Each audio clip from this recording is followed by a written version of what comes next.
ಈ ಬೆಟಗೇರಿ ಚಟ್ನಿನ ಒಂದು ಸಲ ನೀವು ಮಾಡ್ಕೊಂಡ್ರಿ ಅಂದ್ರೆ ಬರೀ ಇದನ್ನು ಮಾಡ್ಕೊಂಡು ತಿಂತೀರಿ ನೀವು, ಅಷ್ಟು ರುಚಿಯಾಗಿರುತ್ತೆ ರೀ ಇದು ಬೆಟಗೇರಿ ಚಟ್ನಿ ಅಂದ್ರೆ. ಉತ್ತರ ಕರ್ನಾಟಕ ಶೈಲಿ ಬೆಟಗೇರಿ ಚಟ್ನಿ ರೀ ಇದು. ನೋಡಿರಿ ಎಷ್ಟು ಮಸ್ತ್ ಬಂದವ ಅಂಥೇಳಿ. ನೀವು ಈ ಥರ ಪೂರಿ ಬೆಟಗೇರಿ ಚಟ್ನಿ ಮಾಡ್ಕೋಬೇಕಂದ್ರೆ ನಮ್ಮ ವಿಡಿಯೋನ ತಪ್ಪದಂಗೆ ಸ್ಕಿಪ್ ಮಾಡಲಾರ್ದಂಗೆ ಕೊನೆವರೆಗೂ ನೋಡಿರಿ. ಬೆಟಗೇರಿ ಚಟ್ನಿ ಪೂರಿ ಮಾಡೋದು ಹೆಂಗೆ ಅಂಥೇಳಿ ನಿಮಗೂ ತಿಳಿತೈತಿ. ನೋಡಿರಿ ಈ ಥರ ಉಬ್ಬಿದ ಪೂರಿ ಮಾಡ್ಕೋಬೇಕಂದ್ರೆ ಕೊನೆವರೆಗೂ ನೋಡಿರಿ ತಪ್ಪಲಾರ್ದಂಗೆ. ನೋಡಿರಿ ಇದು ಬೆಟಗೇರಿ ಚಟ್ನಿ ಮಾಡೋಕೆ ತೊಗೊಂಡಂಥ ಸಾಮಾನು. ನಮ್ಮ ಉತ್ತರ ಕರ್ನಾಟಕದಾಗ ಫೇಮಸ್ ಆಗಿರುವಂಥ ಬೆಟಗೇರಿ ಚಟ್ನಿ ಮಾಡೋಣ. ಎಲ್ಲರಿಗೂ ನಮಸ್ಕಾರ, ಹೆಂಗಿದ್ದೀರಿ? ಈಗ ನಾವು ಬೆಟಗೇರಿ ಚಟ್ನಿ ಪೂರಿನ ಮಾಡ್ಕೊಂಡ್ಬರೋಣ. ಈ ಬೆಟಗೇರಿ ಚಟ್ನಿ ಮಾಡೋಕೆ ನೋಡಿರಿ ನಾನು 4 ಉಳ್ಳಾಗಡ್ಡಿ ತೊಗೊಂಡೀನಿ, ಸ್ವಲ್ಪ ಸಕ್ಕರೆ, ಸ್ವಲ್ಪ ಗರಂ ಮಸಾಲ, ಅರಿಶಿನ ಪುಡಿ, ನಮ್ಗೆ ರುಚಿಗೆ ತಕ್ಕಷ್ಟು ಉಪ್ಪು, ಸಾಸಿವೆ ಜೀರಿಗೆ ಒಗ್ಗರಣೆಗೆ, ಸ್ವಲ್ಪ ಎಣ್ಣೆ, ಕರಿಬೇವು, ಕೊತ್ತಂಬರಿ, 4 ಹಸಿಮೆಣಸಿನ್ಕಾಯಿ ತೊಗೊಂಡೇನಿ ರೀ. ನಿಮ್ಗೆ ಖಾರಕ್ಕೆ ಎಷ್ಟು ಬೇಕಲ್ಲ ನೋಡ್ಕೊಂಡು ಹಾಕೋರಿ. ಈಗ ನೋಡಿರಿ ಈ ಉಳ್ಳಾಗಡ್ಡಿನ ಸಣ್ಣಗೆ ಹೆಚ್ಕೊಳ್ಳೋಣ. ಹಸಿಕಾಯಿ ಉಳ್ಳಾಗಡ್ಡಿನ ಸಣ್ಣ ಹೆಚ್ಕೊಳ್ಳೋಣ. ಮೊದಲು ನಾವು ಪೂರಿ ಮಾಡೋಕ್ಕೆ ಹಿಟ್ಟು ನಾದ್ಕೊಳ್ಳೋಣ. ಈಗ ನೋಡಿರಿ ನಾನು ಅರ್ಧ ಕೆಜಿಯಷ್ಟು ಗೋಧಿ ಹಿಟ್ಟು ತೊಗೊಂಡೀನಿ. ಗೋಧಿ ಹಿಟ್ಟು ತೊಗೊರಿ, ಆರೋಗ್ಯಕ್ಕೂ ಒಳ್ಳೆಯದು, ಮೈದಾ ತೊಗೋಬೇಡ್ರಿ. ಇದಕ್ಕೆ 1 ಕಪ್ನಷ್ಟು ನಾನು ಚಿರೋಟಿ ರವೆ ತೊಗೊಂಡೆ.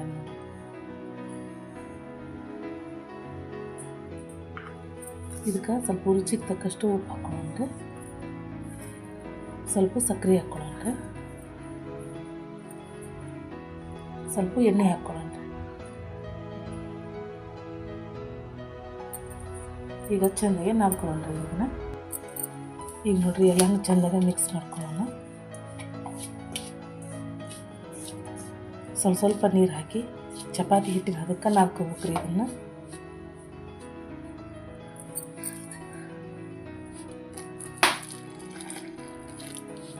ಸ್ವಲ್ಪ ನೀರು ಹಾಕ್ಕೊಂಡು ನಮ್ಗೆ ಹದಕ್ಕೆ ತಕ್ಕಂಗೆ ನಾದ್ಕೊಳ್ಳೋಣ. ನೋಡಿರಿ ನಾನು ಈ ಹದಕ್ಕೆ ಹಿಟ್ಟು ನಾದ್ಕೊಂಡೇನಿ. ಸ್ವಲ್ಪ ನೆನಿಬೇಕಲ್ಲ, ಇನ್ನೂ ಸ್ವಲ್ಪ ಮೆತ್ತಾಗತ್ತೈತಿ. ಇದಕ್ಕೆ ಸ್ವಲ್ಪ ಎಣ್ಣೆ ಹಚ್ಚಿ ಒಂದು ಅರ್ಧ ತಾಸು ನೆನೆಯಕ್ಕೆ ಬಿಡೋಣ.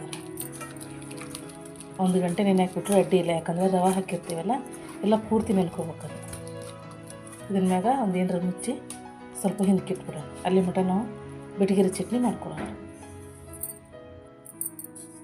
ನೋಡಿರಿ ಹಸಿಕಾಯಿನ ಈ ಥರ ಸಣ್ಣಗೆ ಹೆಚ್ಕೊಂಡೇನಿ.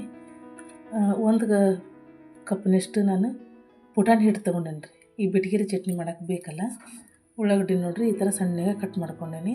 ಈ ಥರ ಸಣ್ಣಗೆ ಕಟ್ ಮಾಡ್ಕೊಂಡ್ರೆ ನಮ್ಗೆ ಚಟ್ನಿ ಮಾಡೋಕ್ಕೆ, ಬೆಟಗೇರಿ ಚಟ್ನಿ ಮಾಡೋಕ್ಕೆ ಅನುಕೂಲ ಆಕತ್ರಿ. ಈಗ ಬೆಟಗೇರಿ ಚಟ್ನಿ ಮಾಡೋದು ಹೆಂಗೆ ಅಂತ ನೋಡ್ಕೊಂಬರೋಣ. ನಾನು ಈ ಪಾತ್ರೆ ಮೇಲೆ ಇಟ್ಕೊಂಡ್ರಿ ಗ್ಯಾಸಿನ ಮೇಲೆ. ನೋಡಿರಿ ಎಣ್ಣೆ ಹಾಕ್ಕೊಂತೀರಿ.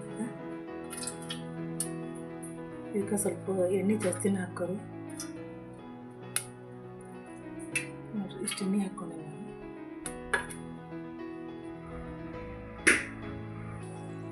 ಈಗ ಎಣ್ಣೆ ಕಾದೈತಿ, ಸಾಸಿವೆ ಜೀರಿಗೆ ಹಾಕ್ಕೊಂತಾರೆ.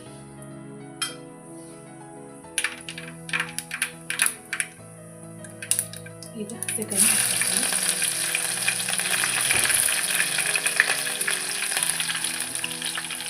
ಕರಿಬೇವು ಹಾಕ್ಕೊಂತೀನಿ. ಈಗ ನಾವು ಹೆಚ್ಚಿಟ್ಟಿರೋಂಥ ಉಳ್ಳಾಗಡ್ಡಿ ಎಲ್ಲನೂ ಹಾಕ್ಕೊಂಡು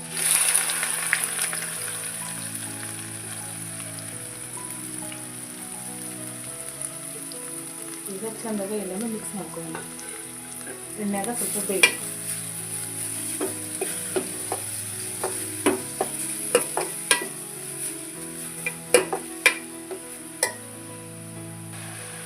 ಈಗ ಚೆಂದಾಗ ಸ್ವಲ್ಪ ಕೈಯಾಡ್ಸ್ಕೊಂಡು ಉಳ್ಳಾಗಡ್ಡಿ ಬೆಂದು ಅಂದ್ರೆ ಟೇಸ್ಟ್ ಬರ್ತದೆ ಬೆಟಗೇರಿ ಚಟ್ನಿ. ಇದಕ್ಕೆ ನೀರು ಅದೇನು ಹಾಕೋದು, ನೀರು ಹಾಕ್ಲಾರ್ದಂಗೆ ಮಾಡೋದ್ರಿ ಇದು ಬೆಟಗೇರಿ ಚಟ್ನಿ.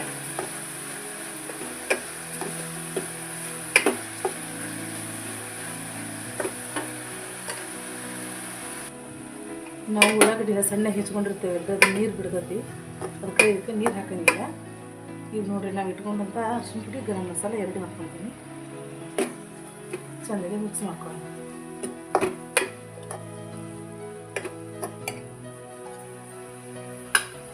ನಮ್ಗೆ ರುಚಿಗೆ ತಕ್ಕಷ್ಟು ಉಪ್ಪು ಹಾಕೊಳ್ಳೋಣ. ಖಾರನ ನೋಡ್ಕೊಂಡು ಹಾಕ್ಕೊರಿ. ನಿಮ್ಮ ಮನ್ಯಾಗ ಹುಡುಗರು ಮಕ್ಕಳು ಏನು ತಿಂತಿರ್ತಾವಲ್ಲ ಖಾರ ಉಪ್ಪು ಅದನ್ನು ನೋಡ್ಕೊಂಡು ಹಾಕ್ಕೊರಿ. ಇದಕ್ಕೆ ಸಕ್ಕರೆನೂ ಸ್ವಲ್ಪ ಜಾಸ್ತಿ ಹಾಕ್ಬೇಕ್ರಿ.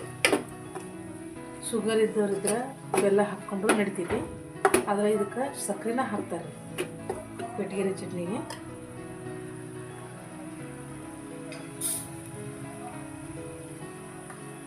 ನೋಡಿರಿ ನಾನು ಇಷ್ಟು ಸಕ್ಕರೆ ಹಾಕ್ಕೊಳಕತ್ತೀನಿ. ಇನ್ನೂ ಸ್ವಲ್ಪ ಜಾಸ್ತಿ ಹಾಕ್ಕೊಂಡ್ರೆ ನಡೀರಿ. ಇದು ಸ್ವೀಟ್ ಇರುತ್ತೆ ರೀ ಯಾವಾಗಲೂ ಬೆಟಗೇರಿ ಚಟ್ನಿಗೆ. ಇನ್ನೂ ಸ್ವಲ್ಪ ಹಾಕ್ಕೊಂತೀನಿ. ಈಗ ನೋಡಿರಿ ಈಗಿದು ಪಲ್ಯ ರೆಡಿ ಆದ್ರಿ. ಈಗಿದು ನಾವು ಇದಕ್ಕೆ ಪುಟಾಣಿ ಹಿಟ್ಟು ಹಾಕ್ಕೋಬೇಕಲ್ಲ, ಇದು ಪೂರ್ತಿ ತಣ್ಣಗಾಗ್ಬೇಕು ರೀ. ತಣ್ಣಗಾಗಿದ್ದಾಗ ಇದಕ್ಕೆ ಪುಟಾಣಿ ಹಿಟ್ಟು ಹಾಕ್ಕೋಬೇಕು. ಇದು ತಣ್ಣಗಾಗೋ ಮಟ್ಟ ಅಂದ್ರೆ ನಾವು ಪೂರಿ ಮಾಡ್ಕೊಳ್ಳೋಣ ರೀ. ಹಿಟ್ಟನ್ನು ನೆಂದೈತಿ, ಪೂರಿ ಮಾಡಿಕೊಂಡು ಆನಂತರ ಇದಕ್ಕೆ ಹಿಟ್ಟು ಮಿಕ್ಸ್ ಮಾಡ್ಕೊಳ್ಳೋಣ. ಈಗ ಇದನ್ನ ತಣ್ಣಗಾಗ ಬಿಡೋಣ. ಈಗ ನೋಡಿರಿ ಈ ಪಾತ್ರೆನ ಗ್ಯಾಸಿನ ಮೇಲೆ ಇಟ್ಕೊಂಡು ಇದಕ್ಕೆ ಎಣ್ಣೆ ಹಾಕ್ಕೊತೀನಿ. ಇದು ಎಣ್ಣೆ ಕಾಯಿ ಅಷ್ಟೊತ್ತಿಗೆ ನಾವು ಪೂರಿ ಲಟ್ಟಿಸ್ಕೊಂಬರೋಣ ಅಂತ ಇಷ್ಟು ಎಣ್ಣೆ ಹಾಕ್ಕೊಳ್ಳೋಣ. ಬರೀ ಪೂರಿ ಲಟ್ಟಿಸ್ಕೊಳ್ಳೋಣ. ಎಣ್ಣೆ ಕಾಯ್ದೈತಿ ನೋಡಿರಿ. ಹಿಟ್ಟು ನೆಂದೈತಿ, ಇನ್ನೊಂದು ಸ್ವಲ್ಪ ಮಿದ್ಕೊಳ್ಳೋಣ. ಹಿಂಗೆ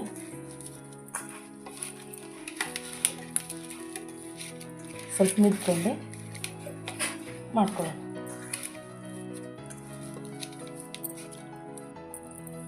ಈಗ ನೋಡಿರಿ ನಮಗೆಷ್ಟು ಬೇಕಲ್ಲ, ಈಗ ವಿಡಿಯೋಕ್ಕೆ ನನಗೆಷ್ಟು ಬೇಕೋ ಅಷ್ಟ ತೊಗೊತೀನಿ ರೀ ಹಿಟ್ಟು.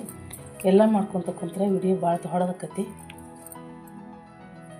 ನೋಡಿರಿ ನಾನು ಈ ಸೈಜಿನೂ ಹರ್ಕೊಂಡೇನಿ ಒಳ್ಳಿನ. ನಿಮ್ಗೆ ಯಾವ ಸೈಜ್ ಬೇಕು ನೋಡಿಕೊಂಡು ಮಾಡಿರಿ ನೀವು. ನೋಡಿರಿ ನಾನು ಈ ಸೈಜನ್ನು ಈ ಥರ ಮಾಡಿಟ್ಕೊಂಡೇನೆ. ನಿಮ್ಗೆ ಯಾವ ಥರ ಸೈಜ್ ಬೇಕಲ್ಲ ಆ ಸೈಜ್ ಮಾಡ್ಕೊರಿ. ಹಿಟ್ಟಾದರೂ ಹಚ್ಕೋಬೋದು ರೀ, ಎಣ್ಣೆ ಆದರೂ ಹಚ್ಚಿ ಲಟ್ಟಿಸ್ಬೋದು. ನಾನು ಎಣ್ಣೆ ಹಚ್ಚಿ ಲಟ್ಟಿಸ್ತೇನೆ ನೋಡಿರಿ.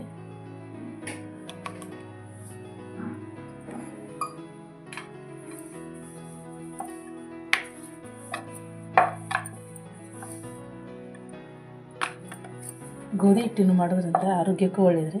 ಮೈದಾ ಹಿಟ್ಟಿನ ಆರೋಗ್ಯಕ್ಕೆ ಅಷ್ಟೊಂದು ಚಲೋ ಅಲ್ಲ ಮೈದಾ ಹಿಟ್ಟು ದೇಹಕ್ಕೆ. ನೋಡಿರಿ ನಾನು 4 ಪೂರಿ ಲಟ್ಟಿಸ್ಕೊಂಡೀನಿ. ಈಗ ಇವನ್ನ ಕರ್ಕೊಂಬರೋದು. ನೋಡಿರಿ ಎಣ್ಣೆನ ಕರಗಿ ಪೂರಿ ಬಿಟ್ಕೊತೀನಿ. ಹಿಂಗೆ ಬಿಟ್ಕೊಂಡು ನಿಧಾನಿಗೆ ಅದ್ರ ಮೇಲೆ ಎಣ್ಣೆ ಹಾಕ್ಕೊಳ್ಳೋದು. ನಿಧಾನಕ್ಕೆ ಹಾಕ್ಕೊಳ್ಳಿ ಅಂದರೆ ಚೆಂದಾಗಿ ಹೋಗಿರುತ್ತೆ. ಎಷ್ಟೆಲ್ಲ ಹೋಗ್ತೇವೆ ನೋಡಿರಿ. ಹಿಂಗೆ 4 ಮಾಡಿ ತೋರಿಸ್ತೀನಿ.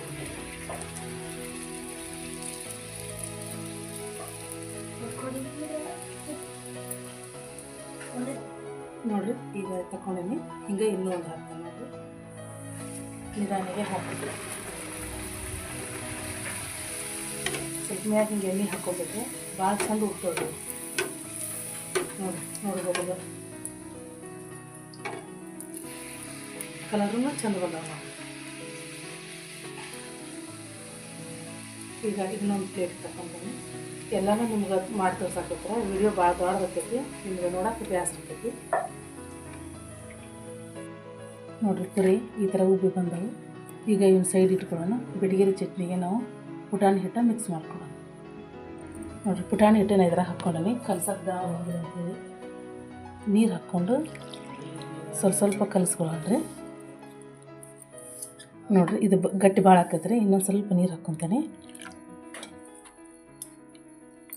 ಈ ಥರ ಆಗ್ಬೇಕು ನೋಡಿರಿ, ಇಷ್ಟು ತೆಳುವಾಗ್ಬೇಕು.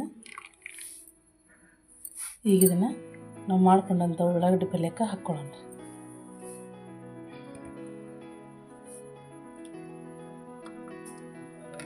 ಚೆಂದಾಗೆ ಮಿಕ್ಸ್ ಮಾಡ್ಕೊಳ್ಳೋಣ್ರಿ. ಇದಕ್ಕೆ ಇನ್ನೊಂದು ಸ್ವಲ್ಪ ನೀರು ಹಾಕ್ಕೊಂಡು ಇದಕ್ಕೆ ಹಾಕ್ಕೊತೀನಿ ನಾನು. ನೋಡಿರಿ ಬೆಟಗೇರಿ ಚಟ್ನಿ ರೆಡಿ ಆಗೈತಿ. ನಿಮಗೆ ಎಷ್ಟು ಗಟ್ಟಿ ಬೇಕು ನೋಡಿಕೊಂಡು ನೀರು ಹಾಕ್ಕೊಳ್ಳಿ. ಇದಕ್ಕೇನು ಅಷ್ಟ ಇಷ್ಟ ಅಂತೇನಿಲ್ಲ. ಒಟ್ಟು ಉಪ್ಪು ಖಾರ ತುಂಬ ರುಚಿ ಆದ್ರೆ ಸಾಕ್ರಿ ಇದಕ್ಕೆ. ಈಗ ನೋಡಿರಿ ಇದೆಲ್ಲ ಕರೆಕ್ಟಾಗೈತಿ.